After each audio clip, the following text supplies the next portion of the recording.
கல்யாண மண்டபமும் வந்து இன்ஃப்ளூயன்ஸ் பண்ணுமானா கண்டிப்பாக பண்ணும். சரி, உங்கள் பிரகாரம் பார்த்து அந்த ப்ராப்பர்ட்டி நம்ம என்ன சொந்தமாக கல்யாண மண்டபத்தை நம்ம சொந்தமாக வாங்கிட்டா பண்ணுறோம் நம்ம பேரில் பார்க்குறதுக்கு அப்படின்னாக்கா நம்ம சொந்தமாக வாங்கலை. ரொம்ப கிடைக்கலாம் கோயில் வச்சுட்டு போயிருங்க, பெஸ்ட். Yes sir. ரிசப்ஷன் வரைக்கும் நம்ம சௌகரியத்துக்கு வச்சுக்கிடலாம். அதுலயே நம்ம கார்டு அடிப்போம் இல்லைங்களா?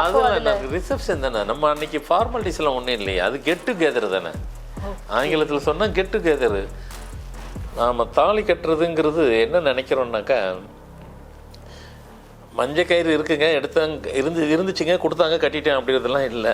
நாம் நினைக்கிறோம் நாம் வரைக்கும் நம்ம கல்யாணம் பண்ணுறது ஒரு 500 பேர் வந்திருக்காங்க, இவங்க முன்னாடி நம்ம நின்று தாலி கட்டினா சரியாயிருச்சுன்னு நினைக்கிறீங்க. தேவர்களும் பார்ப்பார்கள். ஆசீர்வாதம் பண்ணுற திருமண வாழ்க்கை அவ்வளோ பேருக்கும் வெற்றி பெறுகிறது.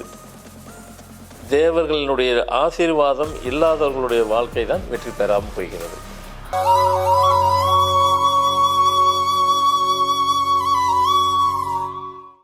ஆன்மீக உலா அன்பு நேயர்களுக்கு இனிய வணக்கம். திருமணம் பண்ணிப்பார் வீட்டை கட்டிப்பார் அப்படின்னு சொல்லுவாங்க. இது ரெண்டுமே ரொம்ப பெரிய டாஸ்க் இல்லைங்களா? அதிலும் குறிப்பா திருமணம் அப்படிங்கறத பாத்தீங்கன்னாக்கா ஒவ்வொரு மனிதனுடைய வாழ்க்கையிலும் மிகவும் முக்கியமான ஒரு டர்னிங் பாயிண்ட்டுங்க. அது நம்ம என்னதான் ஜாதக பொருத்தம் பார்த்து நாள் நட்சத்திரம் கிழமை பார்த்து சுபதினம் பார்த்து எல்லாமே பொருத்தங்கள் பார்த்து செஞ்சாலும் கூட நறுமணம் வீசாமல் போவதற்கான காரணம் என்ன? அப்ப ஏதோ ஒரு விஷயம் நம்ம மறக்கிறோம் இல்லையா? அந்த முக்கியமான இம்பார்ட்டன்ட் ஃபேக்டர் என்ன? திருமணம் செய்கின்ற அந்த மண்டபம் கூட முக்கியத்துவம் வாய்ந்ததா? அதன் பெயரும் நம்மளுடைய லைஃப்ல இன்ஃப்ளூயன்ஸ் பண்ணுமா? இது குறித்த $1 மில்லியன் ஆன்சரை நமக்காகவே எடுத்திருப்பதற்காக நம்ம அரங்கிற்கு வருகை தந்திருக்காரு ஃபார்மேட் நியூமராலஜியின் தந்தை டாக்டர் மகாதன் சேகர் ராஜா அவர்கள். வாங்க நேயர்களே, சார் சந்திப்போம். வணக்கம் சார். வணக்கம்மா.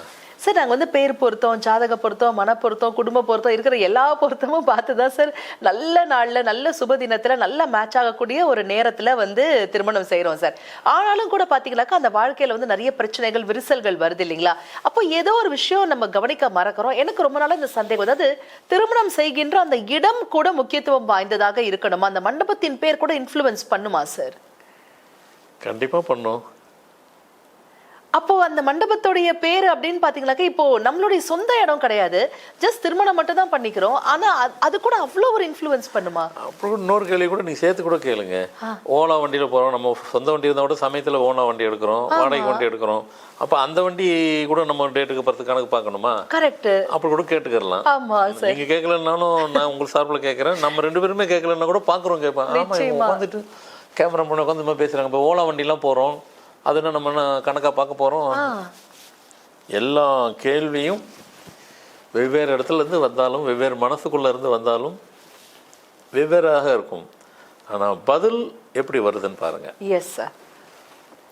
சிம்பிளா சொல்லிட்டு ஆரம்பிக்கிறேன். கல்யாண மண்டபமும் வந்து இன்ஃப்ளூயன்ஸ் பண்ணுமானா கண்டிப்பா பண்ணும். சரி, உங்கள் பிரகாரம் பார்த்து அந்த ப்ராப்பர்ட்டி நம்ம என்ன சொந்தமாக கல்யாண மண்டபத்தை நம்ம சொந்தமாக வாங்கிட்டா பண்ணுறோம் நம்ம பேரில் பார்க்குறதுக்கு அப்படின்னாக்கா நம்ம சொந்தமாக வாங்கலை. ஆனால் கல்யாணம் நடக்கும்போது அந்த மண்டபத்தை பேரை ஏன் போட்டீங்க? Yes sir. போடுறோமா இல்லையா? போடாதது எப்படி போடலை அப்படின்னா பரவாயில்ல, போட்டதுக்கப்புறம் எப்படி வேலை செய்யாமல் போயிடும் சார். ஆனால் மண்டபமே கிடைக்க மாட்டேங்குது சார், கஷ்டப்பட்டு புக் பண்ணுறோம். அதுலேயே பாருங்கன்னா எப்படி சார் நாங்கள் பார்ப்போம் இவ்வளோ? கரெக்டு தான். கேள்வி ஒன்றும் நியாயமாக இருக்கலாம். ரொம்ப கிடைக்கலாம் கோயில் வச்சுட்டு போயிருங்க, பெஸ்ட். Yes sir. ரிசப்ஷன் வரைக்கும் நம்ம சௌகரியத்துக்கு வச்சுக்கிடலாம். அதுலயே நம்ம கார்டு அடிப்போம் இல்லைங்களா? அது ரிசப்ஷன் தானே, நம்ம அன்னைக்கு ஃபார்மாலிட்டிஸ்லாம் ஒன்றும் இல்லையே, அது கெட் டுகெதர் தானே. ஆங்கிலத்தில் சொன்னால் கெட் டுகெதர், தமிழில் சொன்னா வந்து சாப்பிட்டுட்டு போகிறோங்க, ஹோட்டலில் சாப்பாடு சாப்பிட்ட மாதிரி சாப்பிட்டு போகிறோம். கரெக்ட். நம்ம குழுமி இருக்கிறோம், நம்ம ஆட்கள் வரைக்கும் குழுமி இருக்கிறோம், அவ்வளோதான். நமக்கு அங்கே அந்த இடத்துல ஒரு ஒரு ஒரு விழான்றது அந்த இடத்துல நம்ம எதையும் வந்து செய்யலையே, முறை எதுவும் கிடையாது. அங்கே கல்யாண முறைன்னு எதுவுமே கிடையாது. கரெக்ட். சும்மா எல்லாம் கெட்டுக்காத மாதிரி வந்து hi hi bye hi hi bye bye அப்படி சாப்பிட்டே எல்லாரும் கூட அவங்களும் நம்மளோட சாப்பிட்டுக்கிறாங்க, அவங்களோட நம்மளும் சாப்பிட்டுக்கிறோம்.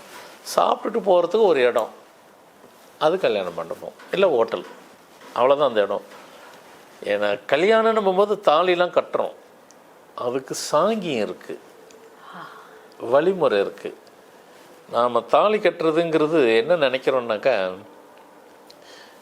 மஞ்சள் கயிறு இருக்குங்க எடுத்தாங்க இருந்துச்சுங்க கொடுத்தாங்க கட்டிட்டேன் அப்படிங்கிறதுலாம் இல்லை.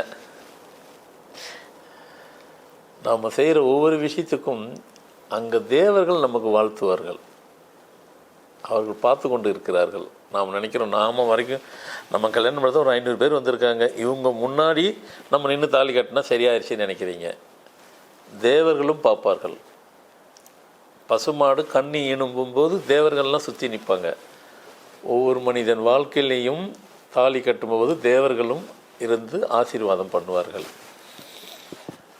ஆசீர்வாதம் பண்ணுற திருமண வாழ்க்கை அவ்வளோ பேருக்கும் வெற்றி பெறுகிறது. தேவர்களுடைய ஆசீர்வாதம் இல்லாதவர்களுடைய வாழ்க்கை தான் வெற்றி பெறாமல் போகிறது. அப்போ தேவர்களுடைய ஆசீர்வாதத்தை பெறுவதற்குண்டான வழிமுறைகளை நாம் தேடிக்கொள்ளணும். அதுக்குண்டான வேலைகளை நாம் செஞ்சால் தான் தேவர்கள் கண்ணுக்கு புலப்படாத தேவர்களுடைய ஆசீர்வாதம் நமக்கு கிடைக்கும். இப்போ கல்யாண மண்டபம் வைக்கிறோம். இப்போ நீங்கள் கேட்டு சொன்ன மாதிரி ஒரு மணமகன் மணமகள் 2 பேருக்கும் திருமணம் பொருத்தம் நாங்கள் ஜாதகப்படி பார்த்துட்டோங்க. பொருத்தம் இருக்குங்க, யோனி பொருத்தம், ரஜ்ஜி பொருத்தம், பரிவார பொருத்தம், எல்லா பொருத்தம் இருக்குங்க. அதனால் ஒத்துக்கிட்டோங்க. அது இல்லாமல் நாங்கள் எண்கணிதம் இப்போ பார்க்குறோங்க. நீங்கள் தான் வந்து ஒரு கொஞ்சம் வருஷமாக வந்துட்டு எண்கணிதத்தை பாருன்னு சொல்லிக்கிட்டே இருந்தீங்கன்னா சரி உங்கள் பேச்சையும் கேட்டு நாங்கள் எண்கணிதத்தை இப்போ பார்க்க ஆரம்பிச்சிட்டோம். 2த்தையும் பார்த்து பண்ணுறோம். சில கல்யாணம் சரியாமல் இல்லாமல் போயிடுச்சே. ஏங்க போச்சுனாக்கா நான் சொல்ல வந்தது, கல்யாண மண்டபத்தின் பேரையும் பாருங்கள். அதை நாங்கள் வாங்கிட்டோமான்னு கேட்டீங்க. வாங்கலை. ஆனால் அந்த பேரை நம்ம போடுறோம் இல்லையா, நாம் போடும் போகும்போது இது எங்களுக்கு இது பாத்தியப்பட்டது இல்லை, இது நாங்கள் கல்யாணத்துக்காக பண்ணிட்டு போயிட்டோம் அப்படின்னு நம்ம எழுதலை. கரெக்ட். நம்ம உரிமையோட நம்ம இடம் மாதிரி தான் போட்டுக்கிறோம். இந்த இடத்தில் உதாரணத்துக்கு லக்ஷ்மி மகால் அப்படின்னு போடுறோன்னு வைங்க. லக்ஷ்மி மகால், லக்ஷ்மி 19 வரும், மகால் 14 வரும், 2த்துக்கு கூட்டினா 33 வரும், 6 வரும். இந்த லக்ஷ்மி மகால் அது எங்கே ஒன்றாலும் இருக்கட்டும், நீங்கள் உடனே எதோ முடிவு பண்ணிடாதீங்க. ஏதோ ஒன்று யாராக ஒருத்தர் வந்துட்டு 12ஆம் தேதி ஒருத்தர் பிறந்திருக்கிறாரு. அந்த மணமகளில் 2 பேரில் யாரோ ஒருத்தருக்கு 12ஆம் தேதி அந்த இடத்துல திருமணம் நடக்குது அப்படின்னு பார்த்தா அங்கே 6ல் இருக்குது லக்ஷ்மி மகால். இவர் பேர் 6, இவர் 12 3. இந்த இடத்துல இவர் எல்லா பொருத்தமும் பார்த்தாரு. இந்த லக்ஷ்மி மகாலுங்கிறது அந்த மண்டபம் அவர் எண்ணுக்கு கனெக்ட் ஆகலை. அப்போ அந்த திருமண லைஃப்பில் அவருக்கு டிஸ்டர்ப் ஆகும். அப்போ மண்டபத்தையும் சேர்த்து பார்க்க சொல்லிங்கன்னா அது ஒன்று தான் விட்டுட்டோம். நாங்கள் இது வரைக்கும் வாழ்க்கையில் எல்லாத்தையும் பார்த்துட்டோம். அதிகமாக பார்க்கணும். பாருங்கள், கிடைக்கவே இல்லைங்க, கவலையப்படாதீங்க. கல்யாணத்தை வந்துட்டு கோயிலில் வச்சுருங்க. அது எந்த கோவிலில் வேணால் வைக்கலாமா சார்? இல்லை அந்த கோவிலுக்கு கூட பேர் இருக்குது இல்லைங்களா? ஏமா கடவுளுமா அவருக்கு என்ன அதனால தேவை இல்லையா சார்? இப்போ பழனி, திருப்பரங்குன்றம் அந்த மாதிரிலாம் இருக்குல்ல, திருப்பதி. அதுதான் முருகர் கோயிலில் கல்யாணம் பண்ணணும் அப்படின்னு இருந்துச்சுன்னா, இது கூட நான் கோயிலில் பண்ண சொல்கிறது கூட தோஷத்தினுடைய தன்மையை பொறுத்து தான். எந்த கோயில், அம்மன் கோயில், முருகர் கோயில், பெருமாள் கோயில் இருக்குது. முருகர் கோயில் எல்லா முருகர் கோயிலையும் வைக்கலாம். ஆனால் அறுபடை வீடு கொண்ட முருகர் கோயிலில் வைக்கிறது தான் சிறப்பு. நாங்கள் இருக்கிறது கிராமம். நாங்கள் எங்கெங்கே அறுபடை வீடுக்குள்ள முருகர் கோயில் போவோம், அங்கே வச்சாலும் தவறு இல்லை. ஒருவேளை அது மலை மீதி இருந்தால் கூட பரவாயில்ல. மலை மீதே இல்லைங்க, கீழே தாங்க இருக்குது, வைங்க, பிளைன்ட்டாக தான் இருக்குது, ஒன்றும் தவறு இல்லை. கோயிலில் வச்சுட்டிங்கள பரவாயில்ல. சில பேருக்கு அம்மனில் வைக்கணும். அது உங்கள் டேட்டினுடைய 2 பேர் இணையிற டேட் பாருங்க, 2 பேருக்கு சரி பொருத்தம் பார்க்குறோம் பாருங்க. அப்போ மேட்சிங்கில் இதில் யார் டேட்டுக்கு என்ன இருக்குது, யாருக்கு திருமணம் எங்கே வைக்கணும்னு ஒரு கணக்கு இருக்குது. அதன் பிரகாரம் அந்த தோஷத்தினுடைய இதை பொறுத்து முருகரா, பெருமாளா, சிவனா, அம்பாலா அப்படின்னு ஒன்று இருக்குது, அங்கே வைக்கிறது. இப்போ ஆண் ஜாதகத்தில் முருகர் கோவில் இருக்குது, பெண் ஜாதகத்தில் வந்து அம்மன் கோவிலோ இல்லை பெருமாள் கோவிலோ இருக்குனாக்கா அப்போ என்ன பண்ணுவாங்க சார்? நான் ரொம்ப யோசித்து வரேன், கேட்குறேன்னு நான் நினச்சிக்கிட்டே இருந்தேன். ஆனால் உங்கள்கிட்ட பேசும்போது என்னோட நீங்கள் தான் அதிகமாக யோசிக்கிறீங்க. கரெக்டான கேள்வி தான். ஒருத்தருக்கு ஆணு, ஒருத்தருக்கு ஒரு ஆணுக்கு முருகர் வருது, பெண்ணுக்கு கல்யாணம் பண்ண போகிறோம், பெண்ணுக்கு வந்து பெருமாள் வராங்க. 2த்துல எதில் வச்சாலும் தவறு கிடையாது. ஆனால் தாலி யார் கட்டுறது? அப்போ அதை தான் பார்க்கணும். அது வாங்கிக்கிறது போட்டுக்கிறது ஃபுல்லாக லைஃப் லாங் பெண் தானே சார்? இல்லை, கட்டுறது தானே முதல்ல. கட்டினதுக்கப்புறம் தானே அவங்க கழுத்தில் விழுது. அது ஓகே சார். கட்டும்போது இங்கே தானே, கட்டி முடிச்சதுக்கப்புறம் தான் அவங்ககிட்ட அது பராமரிக்குது. கட்டுறதுக்கு முன்னாடி அது தானே வருது. அப்படி தானே பொருந்தது அதை பற்றி. அதனால் வந்து அதுக்கு வந்து அப்போ ஆனதை பார்த்துக்கிறணும். சப்போஸ் இப்படி கூட கேட்கலாம், இன்னொரு கேள்வி கூட இருக்குது. ஒருத்தருக்கு எங்கே ஒன்றாலும் பண்ணலான்னு இருக்குது, இன்னொருத்தருக்கு வந்து பெருமாள் இருக்குது, அப்போ பெருமாளில் போய் பண்ணிக்கிங்க, சேஃபாக பண்ணுறது, சேஃபாக பண்ணிக்கிங்க. அதனால் என்னங்க நீங்கள் சொல்கிறது பார்த்தா கல்யாண மண்டபம் வச்சுருக்கவங்களுக்கு உழவு வச்சுருவீங்க போல இருக்குங்கிற மாதிரி. அப்படிலாம் சொல்லலை. நீங்கள் இன்னும் நீங்கள் 1000 1 லட்சம் கல்யாண மண்டபம் கட்டினாலும் பத்தாது.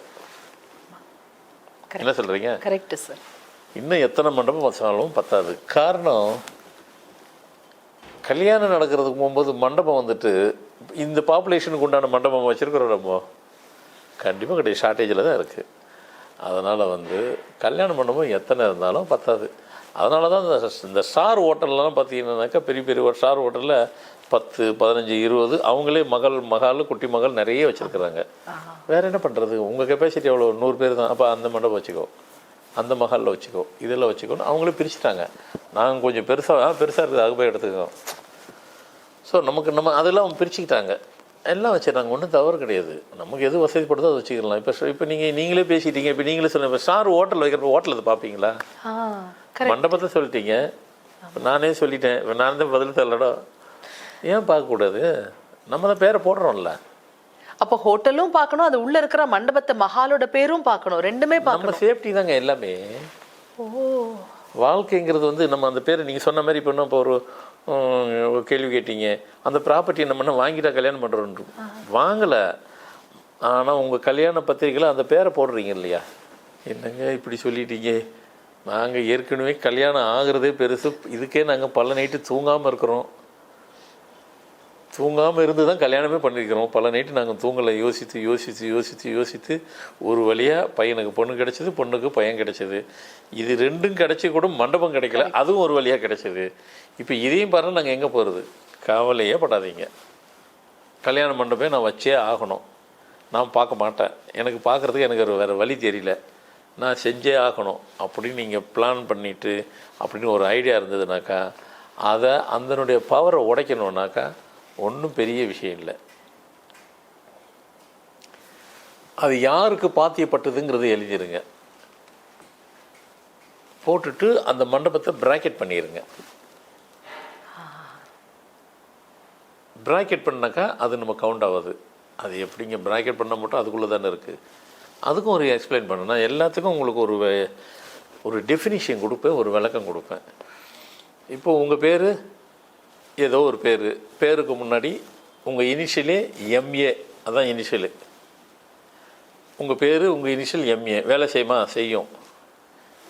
சரி, இவரை விட்டு எம்ஏ இனிஷியலே போடலை. இன்னொருத்தர் அவர் பேர், அவர் பக்கத்தில் அவர் படித்த குவாலிஃபிகேஷன் எம்ஏ படிச்சிருக்கிறாரு. இப்போ முன்னாடி போடுற எம்ஏக்கு பதில் பின்னாடி படித்தா அது குவாலிஃபிகேஷன், இது இண்டிகேஷன். எது வேலை செய்யும்? நீங்கள் பின்னாடி போட்டிட்டிங்கன்னா, அப்படியே பிளைனாக போட்டிங்கன்னா வேலை செய்யும். அதே ப்ராக்கெட் பண்ணுங்கள், டிகிரி படித்தது இப்படி ப்ராக்கெட் போடுங்க, வேலை செய்யாது. இப்போ முன்னாடி எம்ஏ போட்டு ஒரு டாட் வச்சு பேர் எழுதுறோம் சார், அப்போ அது வேலை செய்யுமா சார்? டாட் வச்சாலாம் வேலை செய்யும். செய்யும். டாட் வச்சாக்கா அது வேலை செய்யாதெல்லாம் கிடையாது, பிரேக் ஆகி வேலை செய்யும். பிரேக் பண்ணி திருப்பி ரீஸ்டார்ட் ஆகும். அப்படின்னா என்ன அர்த்தம்னா, ஒரு பேரை போட்டுட்டு அந்த டிகிரிக்கு ப்ராக்கெட் போட்டிங்கனாக்கா அது கவுண்ட் ஆகாது. அதே தான் கல்யாண மண்டபத்துலேயும் அந்த பேரை போட்டுட்டு ப்ராக்கெட் போட்டிங்கன்னா கவுண்ட் பண்ணாது. கல்யாண மண்டபம் இப்போ வச்சுக்கலாம். ஏன்னா சப்ஜெக்டை சொல்கிறதும் சொல்லணும், அதுக்கு சொல்யூஷன் கொடுக்குறதும் கொடுக்கணும். அதனால் ஏன்னா நம்ம ரெண்டுத்துக்கும் தயாராக இருக்கணும் இல்லைங்க. நான் ப்ராக்கெட்லாம் போட மாட்டேங்க. ஏன் போட மாட்டேன்? சப்போஸ் அந்த கல்யாண மண்டபம் ஓனரே நடத்துகிறாரு, அவர் ஏன் ப்ராக்கெட் போடணும்? ஏன் கல்யாண மண்டபத்தில் நான் நடத்துகிறேன், அவருக்கு அது பொருந்தும் இல்லையா? நீங்கள் போடாதீங்க, ஏன்னா உங்கள் மண்டபம் உங்களுக்கு, போடாதீங்க, விட்டுருங்க. அப்போ உங்கள் பசங்களுக்கு பொருந்தலைன்னா எல்லாத்துக்கும் என்னவோ அதே தான் விதி, எல்லாத்துக்கும் என்ன இருக்கோ அவங்க தான் போட்டுக்கணும். எஸ், இப்போ நான் இருக்கிறேன், ஃபார்மல் நியூமராலஜி நான் தான் கண்டுபிடிச்சேன், அது உலக அறிஞ்ச விஷயம். கண்டுபிடிச்சேங்கிற ஒரே காரணத்துக்காக நம்பர்லாம் வந்துட்டு எனக்கோ என் ஃபேமிலிக்கோ அதெல்லாம் விதிவிலக்குன்னு சொல்லி எக்ஸப்ஷன் சொல்லி விட்டுருமா? அதுவும் வேலை செய்யும். நாங்களும் தான் பார்க்கணும், பார்த்துட்டு தான் இருக்கிறோம். எல்லாத்துக்கும் பொருந்தோம், அதே தான் அவங்களுக்கு பொருந்தோம். Super sir. ஒரு விஷயமும் அப்படியே இதுதான்ப்பா அப்படின்னு சொல்லிடாம அதற்கான டெஃபினேஷனை ரொம்ப அழகா சயின்டிஃபிக்கா விளக்கி சொல்றீங்க சார். கொடான கொடி அன்பு நெஞ்சங்கள் அனைவர் சார்பாகவும் மனமார்ந்த நன்றிகள் சார். என்னங்க எவ்வளவு தெளிவான பிராக்டிக்கலான விளக்கங்கள் நம்ம சார் நமக்காகவே கொடுத்தாரு இல்லையா? பொதுவா ஒரு ஜோதிடர்கிட்ட போய் வாழ்க்கையில பிரச்சனை அப்படின்னு சொன்னாக்கா அவங்க என்னங்க சொல்லுவாங்க? டக்குன்னு சொல்ற ஒரு வார்த்தை என்ன அப்படின்னாக்கா கர்மா அப்படின்னு சொல்லுவாங்க இல்லைங்களா? கர்ம பதிவு இருக்கு, அதனாலதான் கஷ்டப்படுறீங்க அப்படின்னு சொல்றாங்க இல்லையா? இந்த எண் கணிதத்திலையும் கர்மாவை பேஸ் பண்ணி ஏதாவது ஒரு விஷயம் சொல்லப்பட்டிருக்கா? இது குறித்த நிறைய விளக்கங்களை அடுத்த எபிசோட்ல சார் கிட்ட கேட்டு நம்ம எல்லாரும் தெரிஞ்சுக்கலாம். மீண்டும் சந்திப்போம். அதுவரை நன்றி, வணக்கம்.